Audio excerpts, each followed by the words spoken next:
ஆம்ஸ்ட்ராங்கினுடைய படுகொலை என்பது யாரும் எதிர்பாராத ஒரு நேரத்தில் மாலை நேரத்தில் படுகொலை செய்யப்படும். உடனடியாக அதற்கு சரணடைந்தார்கள் குற்றவாளிகள்னு. அவர்கள் உண்மை குற்றவாளிகள் இல்லை என்ற ஒரு கருத்தையும் ஒரு மிகப்பெரிய அளவில் வெளியிட்டாங்க. ஆம்ஸ்ட்ராங்கை அவரது வீட்டின் முன் மர்ம கும்பலால் வெட்டி கொல்லப்பட்ட சிசிடிவி காட்சி வெளியாகி அதிர்ச்சியையும் பரபரப்பையும் ஏற்படுத்தியுள்ளது. இப்பொழுது பாஜக சார்பாக தேடப்படும் குற்றவாளியாக அஞ்சலை என்கிற பெண்ணை மிக முக்கியமாக புளியந்தோப்பு அஞ்சலை, அவர் கஞ்சா அஞ்சலை என்று அழைக்கப்பட்டவரை பல வழக்குகள் அவர் மீது ஏற்கனவே இருக்கும் பட்சத்திலேயே வட சென்னையினுடைய மாவட்ட மகளிர் அணி செயலாளராக பாஜகவிலே ஒரு இருந்தார். சார், அப்படி நிறைய கேஸ் இருக்கிறவங்களை கட்சியில வச்சுக்கலாமா சார்?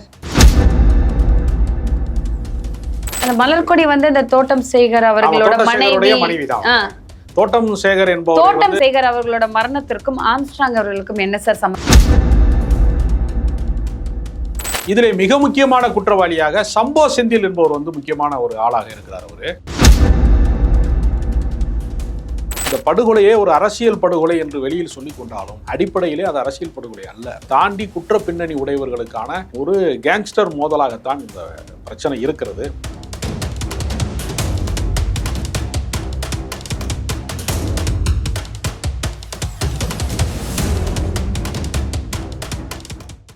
வணக்கம் சார்.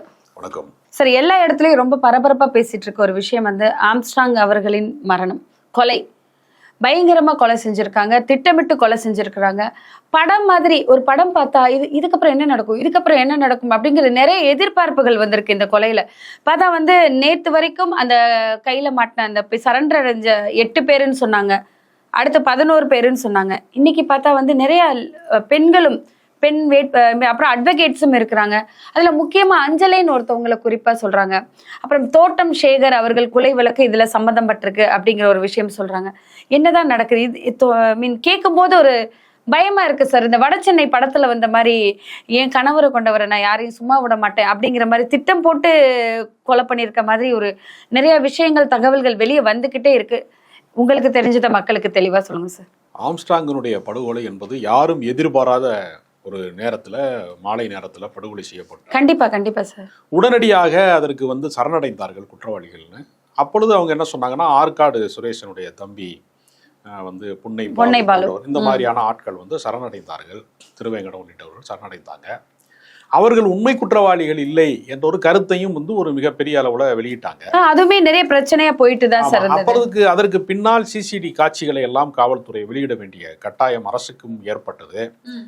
அதுல சம்பந்தப்பட்டவர்கள் என்ன மாதிரி கொலை செய்தார்கள், அவர்கள் யாரு, என்ன ஆயுதத்தை பயன்படுத்தினார்கள், அந்த ஆயுதத்தை எங்கே ஒளித்து வைத்திருக்கிறார்கள் என்பதெல்லாம் விசாரணையிலே படிப்படியாக காவல்துறையினுடைய போலீஸ் கஸ்டடியிலிருந்து பல தகவல்கள் நமக்கு வந்தது. எதிர்பாராத விதமாக திருவேங்கடம் என்பவர் அவருடைய அந்த ஆயுதத்தை பதுக்கி வைத்திருக்கிற அந்த இடத்திற்கு போகிற போது அவர் தப்பிக்க முயற்சி செய்ததாகவும், அந்த தாக்குதலிலே அவர் சுடப்பட்டதாகவும், என்கவுண்டர் செய்யப்பட்டதாக காவல்துறை தகவல் சொன்னது. இது ஒரு போலி நாடகம், இந்த போலி என்கவுண்டரை நியாயப்படுத்துகிறார்களா என்று மனித உரிமை ஆர்வலர்கள் எல்லாம் கொந்தளித்தார்கள். என்னதான் இருந்தாலும் அவருடைய வாயை மூடுவதற்காக, யாரையாக தப்பிப்பதற்காக ஆளுங்கட்சிக்கு ஆதரவானவர்களுடைய பெயர்கள் பயன்படுத்தப்படாமல் இருக்க வேண்டும் என்பதற்காகத்தான் இது நடந்ததா என்கிற சந்தேகங்களை பல பேர் எழுப்பினார்கள். ஆனால் யாரெல்லாம் சந்தேகம் எழுப்பினார்களோ அந்த கட்சியிலே இருக்கிறவர்களும் இதில் சம்பந்தப்பட்டிருக்கிறார்கள் என்பதுதான் இந்த வழக்கினுடைய விசித்திரமாக மாறியது. இப்ப உதாரணத்திற்கு பாஜக சார்பாக கண்டனத்தை தெரிவித்தார்கள். இப்பொழுது பாஜக சார்பாக தேடப்படும் குற்றவாளியாக அஞ்சலை என்கிற பெண்ணை மிக முக்கியமாக புளியந்தோப்பு அஞ்சலை, அவர் கஞ்சா அஞ்சலை என்று அழைக்கப்பட்டவரை பல வழக்குகள் அவர் மீது ஏற்கனவே இருக்கும் பட்சத்திலேயே வட சென்னையினுடைய மாவட்ட மகளிர் அணி செயலாளராக பாஜகவிலே அவர் இருந்தார். சார், அப்படி நிறைய கேஸ் இருக்கிறவங்களை கட்சியில வச்சுக்கலாமா சார்? அது வச்சுக்கலாமான்னு கட்சி தலைவர்களை தான் நீங்கள் கேட்க வேண்டும். இந்த மாதிரி குற்றவாளிகளை எல்லாம் நீங்க பாதுகாத்தீங்கன்னா அப்புறம் காவல்துறை நடவடிக்கை எடுப்பது எவ்வளவு சிரமமா இருக்கும். கண்டிப்பா கண்டிப்பா. குறுக்கீடு இருந்துச்சுன்னா, அதிகார வர்க்கத்தினுடைய குறுக்கீடு இருந்துச்சுன்னா எப்படி அரெஸ்ட் பண்ண முடியும், எப்படி நடவடிக்கை எடுக்க முடியும்? மிகப்பெரிய சிக்கல் இது காவல்துறை. நிஜமா சார், நிறைய தேடுதலுக்கு அப்புறம் தானே இவங்களை கண்டுபிடிச்சிருக்காங்க. அது மாதிரி நீங்க பாத்தீங்கன்னா மிக முக்கியமாக அருள் என்று சொல்லக்கூடிய ஒருவருடைய திமுக சார்புடைய ஒரு வழக்கறிஞர், அப்புறம் அவர் சார்ந்தவர்கள் சதீஷ்ங்கிறவர், மலர்கொடி என்று அதிமுகவிலே மிக முக்கியமான மலர்கொடி இந்த தோட்டம் சேகர் அவர்களோட மனைவிதான். தோட்டம் சேகர் என்பவரை சேகர் அவர்களோட மரணத்திற்கும் ஆம்ஸ்ட்ராங் அவர்களுக்கும் என்ன சார் சம்பந்தம்? அதாவது மயிலை சிவகுமார் என்பவர் தோட்டம் சேகரை வந்து படுகொலை செய்திருக்கிறார் கடந்த காலங்களில். அவர் அதிமுகவில் வளர்ந்த நிலையில் அவர் ஒரு எம்எல்ஏவுக்கு முயற்சி செய்துகிட்டு இருக்க காலகட்டத்தில் அவரை வந்து மயிலை சிவகுமார் என்பவர் வந்து கொலை செய்ததாகவும், அவரை வந்து இவருடைய தோட்டம் சேகருடைய மகன் வளர்ந்து 20 வருடங்கள் கழித்து பழிக்கு பழியாக அவரை கொன்றதாகவும், இந்த மயிலை சிவகுமாரை வந்து ஆம்ஸ்ட்ராங் பாதுகாத்ததாக மலர்கொடி தரப்புல இருந்து ஒரு கருத்து சொல்றாங்க. இப்பொழுது இந்த விசாரணை வளையம் வந்து என்ன ஆயிடுச்சுன்னா, சர்வ கட்சி கூட்டம் நம்ம கேள்விப்பட்டிருக்கோம். அனைத்து கட்சிகளும் குற்றத்திலே தொடர்புடைய ஒரு நிலைப்பாடு. ஒரு ஆள் டிஎம்கே, ஒரு ஆள் ஏடிஎம்கே, ஒரு ஆள் பிஜேபி, சரி எல்லாருமே வந்துட்டாங்க, எல்லா கட்சியுமே வந்துட்டாங்க. அதனால வந்து யாரை பார்த்து குற்றச்சாட்டு சொல்ல முடியல. இப்பொழுதுதான் அஞ்சலை வந்து நாங்க பாஜக வந்து நாங்க நீக்கிறோம். எப்ப நீக்கிறாங்க? வழக்கு வந்து போலீஸ் பிடிக்கணும்னு தேடப்படும் போதே நீக்கிறாங்க. இன்னைக்குதான், முன்னாடியே தெரியாதுங்கிறாங்க. அவங்க எல்லாமே தெரியும் அவங்களுக்கு. எல்லா குற்றவாளிகளுக்குமான சரணாலயமாக அரசியல் கட்சிகளை மாற்றுவது என்பது மிகப்பெரிய அநாகரிகம். அதுல சம்பந்தப்பட்ட குற்றவாளிகள்ல பல பேர் வந்து குற்றவாளிகளாகவும் இருக்கிறாங்க, வழக்கறிஞராகவும் இருக்கான். ஆமா சார், அதுதான் பதபதைக்கு வைக்குது. வழக்கறிஞரும் ரவுடியும் ஒரே ஆளா அப்படின்னு ஒரு வழக்கறிஞர்களுக்கு தொடர்பு இருக்கு, பல வழக்கறிஞர்களுக்கு தொடர்பு இருக்கு. குற்ற பின்னணி உடையவர்கள் தங்களை தற்காத்துக் கொள்வதற்கு, ஜாமீன் கேட்பதற்கு போலீஸ் பிடிவாரண்டு போடுகிற போது பாதுகாப்பு தேடி வழக்கறிஞர்கிட்ட வருவாங்க. அந்த குற்றவாளிகள் இவ்வளவு சம்பாதிக்கிறாங்களேன்னு நினைச்சாங்களா என்னன்னு தெரியல. வழக்கறிஞர்களே வந்து தாதாக்களாக மாறி இருக்கிறார்கள். சட்டத்துல வந்து நிறைய இப்படி போக போக பார்த்தா இன்னும் நிறைய பெரிய பெரிய பெரிய ஆட்கள் இந்த விஷயத்துல மாட்டுவாங்களோ அப்படிங்கிற ஒரு கேள்விக்குறி வருது சார். ஒரு கேள்வி வருது. இதுல இன்னும் முக்கிய பிள்ளை யாருன்னு தெரியல, இன்று வரைக்கும் தெரியல. இதனால பண்ணிருக்காங்கன்னு இப்ப வரைக்கும் வந்து கஞ்சா அஞ்சலின்னு சொல்ற அஞ்சலி அவங்க வரைக்கும் வந்திருக்கு. இதுக்கப்புறம் பார்த்தா இன்னும் யார் யார் மாட்ட போறாங்க அப்படிங்கிற ஒரு எதிர்பார்ப்பை ஏற்படுத்திருக்குல்ல சார்.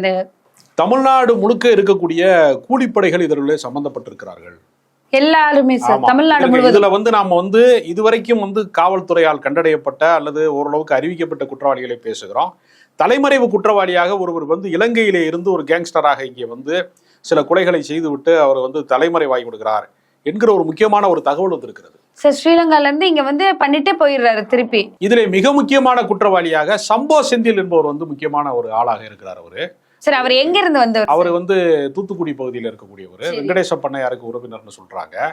அவரு மிக முக்கியமான ஒரு கூலிப்படையாக பல இடங்கள்ல வந்து போலீஸால வந்து நெருங்கவே முடியவில்லை. ஒரு 6 ஆண்டு காலமாக அவரை தேடிக்கொண்டிருக்கிறார்கள், நெருங்கவே முடியல என்று சொல்லக்கூடிய சம்போ செந்தில் வந்து முக்கியமான ஒரு ஆளாக இருந்திருக்கிறார்னு சொல்லுகிற போது, வட சென்னை தென் சென்னை பகுதிகளில், சென்னையினுடைய முக்கியமான பகுதிகளில் ரியல் எஸ்டேட் தகராறுகள், இடப்பிரச்சனைகள், இதற்குள்ள வந்து இருக்கக்கூடிய தகராறுகளுக்குள்ள இரு தரப்புக்கான மோதல் இதற்கு மிக முக்கிய பங்கு வைத்திருக்கிறது. அதை தாண்டி வந்து ஆருத்ரா நிதி மோசடி சார்ந்த விஷயங்கள்ல அந்த நேரடியாக அந்த ஓனரை கூப்பிட்டு வந்து ஆம்ஸ்ட்ராங் வந்து விரட்டியதாகவோ பணம் கேட்டதாகவோ ஒரு வழக்கு இருக்கிறது. அதுல வந்து ஏற்பட்ட வரவு செலவு தான் இதுக்குள்ள இருக்கக்கூடிய கொலைக்கு அடிப்படை அப்படிங்கிறதும். இந்த ஆற்காடு சுரேஷினுடைய காதலி, அவருடைய அந்த மனைவி, அதாவது திருமணம் செய்யாமலே மனைவியாக கணவன் மனைவியாக வாழ்ந்தார்கள் என்று சொல்லக்கூடிய ஆற்காடு சுரேஷினுடைய கொலையினுடைய தொடர்ச்சியாக தான் இதில் அஞ்சலை வந்து இந்த கூலிப்படையை ஏவினார். அதற்கு வந்து மலர்கொடி, இந்த ஹரிகரன் போன்றவர்கள், தமாகாவிலிருந்து நீக்கப்பட்ட ஹரிகரன், இவங்கெல்லாம் வந்து அந்த கூலிப்படையை அனுப்புவதற்கு ஒரு பெரிய நெட்வொர்க் வேலை செஞ்சிருக்காங்க. சார், இவங்களுக்குலாம் பணம் யார் சார் கொடுத்தா? ஒரு கேள்வி. கொஞ்சம் இல்லை சார், ஒவ்வொருத்தவங்களுக்கு 50 லட்சம் போயிருக்கான் சார். 50 லட்சம் நிதி மோசடியில 2500 கோடி வந்து சுவாகா பண்ணி ஏமாத்திருக்கான். அதுல வந்து 10 கோடி ரூபா செலவழிக்க மாட்டாங்களா அந்த கூட்டத்தில் வந்து தடுக்கிறதுக்காக வேண்டி? குற்ற பின்னணிங்கிறது வந்து பல நூற்றுக்கணக்கான கோடி வந்து சொத்துக்களுக்கான ரியல் எஸ்டேட் தகராறுங்கிறதே. ஒரு சென்னைக்குள்ள ஒரு இடம் இருக்கு, ஒரு கிரவுண்ட் இடம் வந்து 10 கோடி ரூபா 15 கோடி ரூபா போகுது. 10 கிரவுண்ட் இடம் வச்சிருக்கிறாரு ஒருத்தர்னா அவர் 100-150 கோடிக்கான அதிபதியாக தானே இருப்பார் அவரு. அப்போ தன்னை வந்து யாராவது தாக்க வர்றாங்க, தன்னுடைய இடத்தை அபகரிக்க வர்றாங்க, யாராவது அத்துமீறுகிறாருன்னா அவர் 10 கோடி ரூபா செலவு பண்ணல. அதனால பணம் வந்து இங்க வந்து என்னன்னா இதற்கு பின்னால் ஒரு நிழல் உலகம் வந்து இயங்கி கொண்டே இருந்திருக்கிறது. இன்னும் இப்ப இது போல நிறைய பேர் இன்னும் மாட்டுவாங்கன்னு சொல்றீங்க. இப்ப இதுல என்ன ஆச்சரியமாக இருக்கிறதுனா, இவ்வளவு விஷயங்களும் காவல்துறையினுடைய பார்வைக்கு வராமல் நடக்காது. எதுவுமே எல்லாமே தெரியும். காவல்துறை வந்து ஒரு குறிப்பிட்ட அளவுக்கு வந்து இந்த ஆடை கொஞ்ச நாள் கீரை போட்டு வளர்த்துட்டு அப்புறம் அவனே அறுத்து சாப்பிட்றது மாதிரியே இவர்களே வந்து கொஞ்ச காலம் இந்த சமூக விரோதிகளோடு தொடர்புடையவர்களாக இருந்தா தான் இது எவ்வளவு சாத்தியமாகும். காவல்துறை வந்து அனுமதித்திருக்கிறது. அப்புறம் ஒரு கட்டத்துக்கு மேல காப்பாற்ற முடியாத நேரம் வருகிற போது அவர்களை என்கவுண்டர் செய்ய வேண்டிய சூழ்நிலையும் அவர்களுக்கு வருகிறது. அதனால சமூக விரோதிகளுக்கும் காவல்துறைக்குமான ஒரு கள்ள உறவு இதற்குள்ள இருக்கிறது, இதுக்குள்ள இருக்கதான் செய்யுது இருக்கிறது. காவல்துறைக்கு இது வந்துட்டு என்னன்னா மக்கள் பார்வைக்கு தெரியாத மக்கள் பார்வைக்கு இது ஒரு பெரிய விஷயமா. எல்லா குற்றவாளிகளும் அரசியல் பின்னணியில் இருப்பதற்கு என்ன காரணம்னா, தங்களை காவல்துறை நடவடிக்கை எடுக்கக்கூடாது என்பதற்கான பாதுகாப்பு வளையத்துக்குள்ளே ஒளிந்து கொள்கிற ஒரு முயற்சியாகத்தான் இவர்கள் அரசியல் கட்சிகளிலே இருந்திருக்கிறார்கள் என்பது தெரிகிறது. அதனால இந்த படுகொலையே ஒரு அரசியல் படுகொலை என்று வெளியில் சொல்லிக் கொண்டாலும் அடிப்படையிலே அது அரசியல் படுகொலை அல்ல. அதை தாண்டி குற்ற பின்னணி உடையவர்களுக்கான ஒரு கேங்ஸ்டர் மோதலாகத்தான் இந்த பிரச்சனை இருக்கிறது. வட சென்னையில தொடர்ந்து இந்த மாதிரி கேங்ஸ்டர் அதாவது ரெண்டு விஷயம் இருக்கிறது. அதாவது சாமானியர்கள் அரசியலிலே ஈடுபடுவது என்பது பெரிய பின்னணி பேக்ட்ராப் தேவைப்படுகிறது, மிகப்பெரிய பின்புலம் தேவைப்படுகிறது. அப்ப அரசியல் கட்சியிலே தன்னை ஒரு முக்கியமானவனாக காட்டிக் கொள்வதற்கு பணம் தேவைப்படுகிறது. அப்ப அடித்தட்டு மக்களாக இருக்கிறவன் அரசியலுக்கு வருகிற போது அவனுக்கு பணம் இல்லாத போது அவனுக்கு பணத்தை ஏற்பாடு செய்கிற இடமாக இந்த கட்ட பஞ்சாயத்துகளும் இது போன்ற விஷயங்களும் தான் அவங்களுக்கான பணத்தை தருகிறது. அப்ப அதுல ஆட்களை ஒரு 10 பேர் அடியாளை வைத்துக் கொண்டால் எதை வேண்டுமானாலும் செய்ய முடியும் என்கிற ஒரு யதார்த்தம் இங்கு இருக்கிறது. அதை வைத்துக்கொண்டு இவர்கள் பணம் செய்திருக்கிறார்கள். அதை மறைப்பதற்கு அரசியலை ஒரு முகமூடியாக பயன்படுத்தி. சரி, இதுக்கப்புறம் இந்த மாதிரியான ஒரு விஷயம் நடக்கக்கூடாது அப்படின்னா சட்டம் என்ன மாதிரியான நடவடிக்கைகள் எடுக்கணும்? அது எப்பொழுதுமே நம்ம ரொம்ப பேர் சொல்லுவாங்க, ரவுடிகளை துணிந்து வேட்டையாடணும், குண்டர் சட்டத்தில் போட்டால் மட்டும் பத்தாது, அவங்க நீதிமன்றத்தில் திரும்ப தப்பிச்சிருவாங்க அப்படிலாம் சொல்லுவாங்க. ஒரு ரவுடி என்கவுண்டர் செய்த பின்னாடி இன்னொரு ரவுடி தோன்றாமல் இருக்கிறானா? திரும்ப தோன்றதான் செய்யறான். அப்ப இதற்கு நிரந்தர தீர்வு என்பது என்ன அப்படின்னு கேட்டீங்கன்னா, சமூகத்துல சமத்துவமின்மை தான் இதனுடைய அடிப்படை பிரச்சனை. ஒருவனுக்கு நல்ல கல்வி கிடைக்கிறது, வேலை கிடைக்கிறது, அவனுக்கு வாழ்வாதாரம் கிடைக்கிறதுனா அவன் சமூக விரோத செயல்களில் ஈடுபட மாட்டான். இங்க சமூகத்துல ஒரே நாள்ல 5000 கோடிக்கு ஒருத்தன் கல்யாணம் பண்றான், 2 கோடி ரூபா வாட்சை 25 பேர் கிஃப்ட் பண்ற ஒரு கல்யாணம் நடந்துகிட்டு இருக்க, அம்பானி வீட்டுல கல்யாணம் நடந்துகிட்டு இருக்கும் போது ஒருத்தன் சோத்துக்கு இல்லாம இருக்கான், பாலத்துக்கு அடியில ஒருத்தன் வீடு இல்லாம படுத்து கிடக்கான்னா அவன் வெளியில போறவனை செயின் அக்கணும் அப்படிங்கிற இடத்துக்கு அவன் தள்ளப்படுவான். சாதாரண வீட்டு குழந்தைகளுக்கு அவர்களுக்கான வாழ்வாதாரம் கிடைக்கலன்னா அந்த வாழ்க்கையை அனுபவிக்கணுங்கிறதுக்கு குறுக்கு வழியில தான் தேடுவாங்க. அப்ப நீங்க பட்டியலின மக்களையோ ஒடுக்கப்பட்ட மக்களையோ குற்றவாளிகளா பார்ப்பதற்கு யார் காரணம்னு பாத்தீங்கன்னா, அவர்களுக்கு அந்த உரிமைகளை, அந்த கல்வியை, அவர்களுக்கான வாழ்வாதாரத்தை, அவர்களுக்கான வேலை வாய்ப்பை உருவாக்கி தராமல் அவர்களுக்கு இருண்ட வாழ்க்கையை தந்து கொண்டிருக்கக்கூடிய அதிகார வர்க்கம் தான் அதுக்கு அந்த காரணம். அவர்கள் குற்றவாளிகளாக விரும்பி யாரும் வரமாட்டாங்க, விரும்பி யாரும் கேங்ஸ்டராவோ ரவுடியாவோ சமூக விரோதியாவோ மாற மாட்டாங்க. அப்ப சமூகத்துல ஒரு இடத்துல செல்வம் குவிக்கப்படுகிறது, அதிகாரம் ஒரு இடத்துல குவிக்கப்படுகிறது. இன்னொரு மனிதனுக்கு வாழவே வழி இல்லை என்று சொன்னால் இந்த பூமியில் பிறந்த அத்தனை பேருக்கும் வாழ்வதற்கான உரிமை இருக்கிறது. அந்த வாழ்வை மறுக்கிற போது அங்கு குற்றங்கள் பெருகுகிறது. அதனால குற்றங்கள் இல்லாத ஒரு சமூக அமைப்பை உருவாக்காமல் தனிநபர்களை சிறைப்பிடிப்பதிலேயோ குண்டர் சட்டத்தை கைது செய்வதிலேயோ என்கவுண்டர் செய்வதனாலேயோ நிரந்தர தீர்வு என்று ஒன்று வரும் என்று நான் நம்பவில்லை. சமத்துவத்தை உருவாக்காத வரைக்கும் குற்றங்கள் தோன்றிக் கொண்டே இருக்கும், வன்முறை தோன்றிக் கொண்டே இருக்கும், அதற்கு அழிவே கிடையாது. கண்டிப்பா சார், நிறைய விஷயங்கள் தெளிவா சொன்னீங்க, நிறைய விஷயங்கள் மக்களுக்கு புரியுற மாதிரி சொன்னீங்க. தொடர்ந்து பேசுவோம். நன்றி சார்.